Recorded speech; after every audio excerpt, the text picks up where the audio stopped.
easily make it so that we're not in a space simply, but God continually calls us to be in that space together, right? And part of this movie was about how these brave and beautiful women overcame all those spaces where they weren't perfectly together. And how they struggled with somebody wanting to go this way and someone else this way, and how they had to figure out how to integrate this person's concern and that person's concern, and how to somehow live together or let each other go in some way to move forward in ways they didn't understand as they first got together. And they discovered, I think, better answers of all that women can and should be, because they went through that struggle.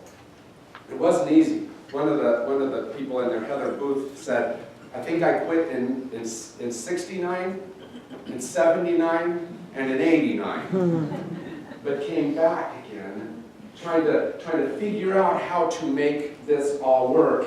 And aren't you so glad that they didn't give up because of what it's brought to us today? In spite of all those snags and disappointments and problems and divisions, they figured out something of how to move us forward. Not because they were perfect, but in their very imperfection, they helped us to discover more of what we could be.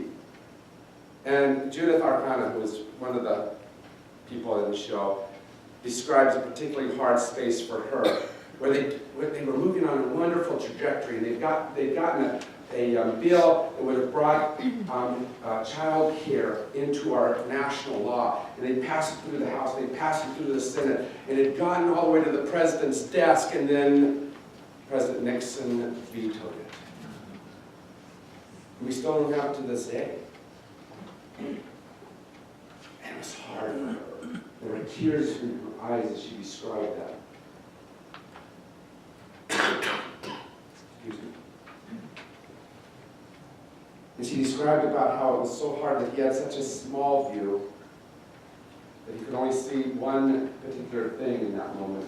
But isn't that what is difficult for all of us, is we get caught up in those littler views of things? And she went on later on, though, to describe what the goal in many ways is for all of this movement. She said, I'm most beautiful when I'm most fully who I am. Isn't that a great line? I'm most beautiful when I'm most fully who I am. And that's what was trying to be discovered in all of this movement. And all the clashes were clashes of someone saying, but this is part of who I am and how I'm fully beautiful. And it clashed with somebody else's view over here. And trying to figure out and negotiate the differences between us in those moments is hard. And we have to ask on a regular basis that question of what stops you from being fully who you are. What are the clashes around you, the struggles within you, the struggles with other people that cause you to not be fully who you can be? What is it that you're holding on to in some way or another that is a roadblock to your progress forward? For we all have a set of choices that we make that define both us and the world around us, and that leaves the legacy behind us. Just like all those choices from the early part of the century in the suffragette movement, all the choices of the women's liberation movement come back and are gifts to us today. We get to decide how to let our lives be gifts in some way or another. But it means we have to figure out how to let go of something that's causing us to stay right here where we are. And that something comes in the midst of imperfection around us and within us. Because these women weren't perfect, but they did marvelous things because they chose to keep looking beyond the imperfections. And in many ways, that's what our psalm is talking about. It says, count yourselves lucky when all hell breaks loose and the dam bursts. I really think that sounds like that's a lucky place. And yet, how many have discovered that is indeed one of the places where you begin to grow? When it seems to go wrong, when things aren't what you want them to be perfectly, but you begin to discover what to do in those moments. And too often, though, we choose the second side of things, where we choose to think we're really lucky when everything's stable and easy, and we're protecting the status quo. Right? How many like those places? Too easily. I do too. And yet, very often, those are not the spaces where we truly grow and where the people around us and the world around us truly grows. And sometimes we have to learn how to let go of what allows that stability to happen there. And it's there for a lot of different reasons. Sometimes it's just for ease. Sometimes it's because that road in front is a challenging looking road. Sometimes it's because if I go this direction, that voice that's there says words that I'm not ready to hear, that I don't think I can understand, or I don't want to understand. But where is the Spirit in this, saying just rest and be quiet in that status quo, that easy place? Or does the Spirit call us somewhere different? I believe it's in all those stuck places where we can begin a journey of Spirit.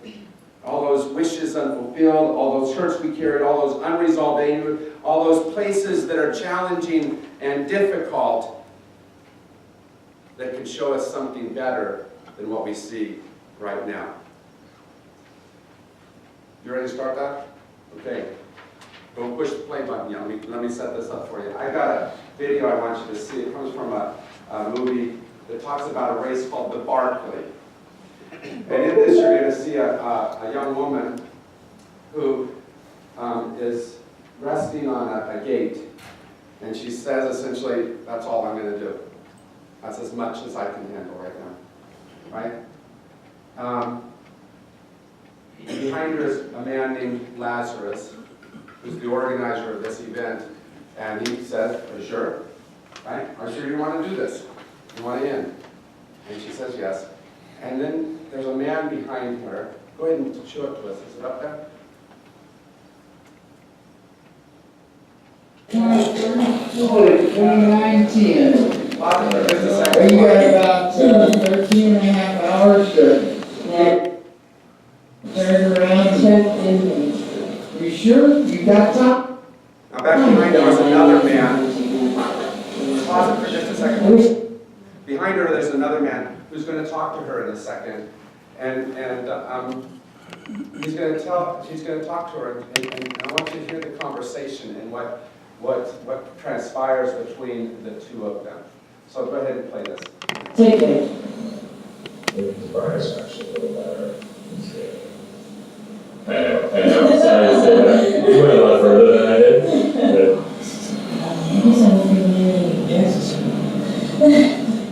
I think most people would be better off with more pain in their lives, honestly. They would, if nothing else, appreciate the pain-free times more.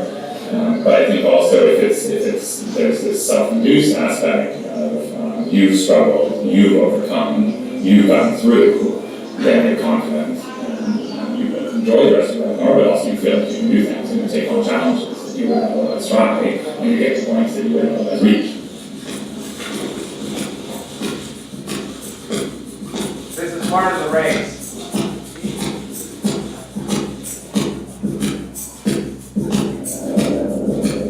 This is a race that has loops, 5 loops. Here we have to come back to the gate here. You'll reach you as you come. Yeah, 36:29. Or 35, 36:29. Your rock just finished the 3rd Now, loop. Ron, They you go got a fun 25 run. minutes to start at Up to 100. 60 miles. I don't think so. Are you sure? 2012 is all that fun. Some of it. Good job. Thank you. Yeah, I worked super hard for this. This is my sixth attempt. It sounds like you want to chat. Trying this. So Odyssey that spanned over 15 years. And taps is the way they celebrate each Four person. years, but I thought it could be. People have their own concepts of success and failure, and they a lot of them, by the time that they've been through the ordeal, really are not performance. And they make their own judgments about success and failure. Achievement of a lifetime. And for some people, just to get back to Camp Alive is all they want in the world. In fact, one of the stories they told was about a man in the very early parts of this race where he took off with everyone else at the beginning. He officially got only 2 miles, but it took him 14 hours to do that. And so he gets the slowest runner award, and they celebrate it every year because he ran 7 hours a mile. 7 hours a mile. And they celebrate every single person, however far they've gone, for what they have done. For as much as they've been able to give to it, as much as what they've been able to let go of themselves and get to the space where they're at. And when somebody like Rob or Bev gets to that finish line and say, this is enough for me, they celebrate that. And they're not a winner by the strict rule. They don't finish, but they celebrate them for all they have won on that journey. And shouldn't we be doing that on a regular basis? Isn't that what we're about? It's about celebrating all that has been, so that as we take the step into that next loop, we can let go of what is not appropriate anymore, because we celebrated that and we're moving on to whatever's next. Because when they get to that fence, that gate, and they say, that's enough of this race, it doesn't end their life, does it? But it can free them up into this next step of life, just like each moment, each time we come together can free us up to whatever comes next. We remind each other to let go of that which is no longer important and step towards what is truly important. We help each other so that we can live larger. And I know I'm going long, but I want to tell you a real quick story about Charlie Chaplin. Charlie Chaplin was an amazing actor. Late in his career, it was called The Great Dictator. And he spoke, and he was a parody of Hitler. And he was at the point where he could have taken his kingdom, his empire, his what he had done right into that dictatorship. And he speaks wondrous words, and they go like this. In that moment, he chose differently. He chose a different path. He said, you, the people, have this power to make this life free and beautiful. You have the power to make this life a wonderful adventure. By the promise of these things, brutes have risen to power, but they lie. They will never fulfill that promise. Dictators free themselves, but they enslave the people. You see, part of what we do in the spiritual life is not just free ourselves, but we free each other. We, on a regular basis, should be telling each other those words that allow each other to be free from whatever it is that is holding us bound, whatever it is that is keeping us caught up in some way or another, whatever it is we're holding on to.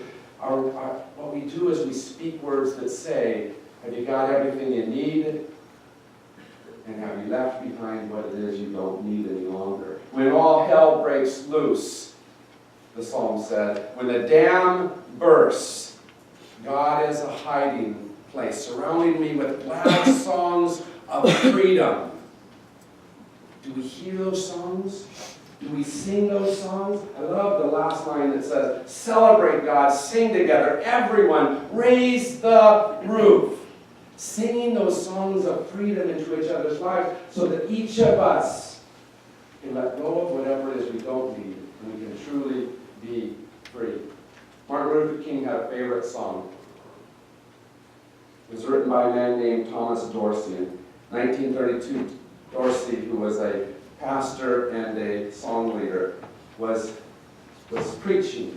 There he is, behind his podium, speaking out to this congregation, and someone walks up and hands him a note. and he bursts into tears. And he thought that they would be tears of joy that would come at this point, for his wife had been in the hospital to give birth. And in that birth, she died. Within 24 hours, that newborn baby died as well. And you can imagine the sadness that rested on his soul, the utter disappointment, the paralyzation that happened because of that moment. But as he sat in that space of such deep bondage in so many ways, he sat at the piano and he began to play a tune that he knew. And the tune then began to speak words into his life, into his heart. And a deep peace entered into that heart. And he put together a song that we are going to sing in a little bit. An amazing song that we should sing every single time we feel that bondage of whatever sort. And it goes like this. It says, "Precious Lord, take my hand, lead me on, let me stand. I am tired, I am weak, I am worn. Through the storm, through the night, lead me on to the light. Take my hand, precious Lord, lead me home." See, that's what we do here, is we try to remind each other to let go. We try to remind each other to hold on to something more than just whatever it is that we want to hold on to. We try to hold on to that as we go into that next loop of life. We can have some type of freedom because we are resting in something greater than us. And that's what this communion is about. It's not just a little bit of bread, not a little bit of juice. It's about coming to this moment to remind yourself to leave something here. Right? Whatever it is that's bound in you right now, whatever it is that's keeping you only able to see so far or do so much, leave it here as you take a little bit of bread. Let this bit of energy, this bit of God remind you to let go of that stuff and be free. And so we come here and we say these words that say, God with you, right? The love of God for you. So that you remember to rest in that instead of whatever it is that's keeping you bound. Just a little bit of bread, but a whole lot of freedom. Just a tiny drop of juice, but the presence with you. Will my servers please come forward?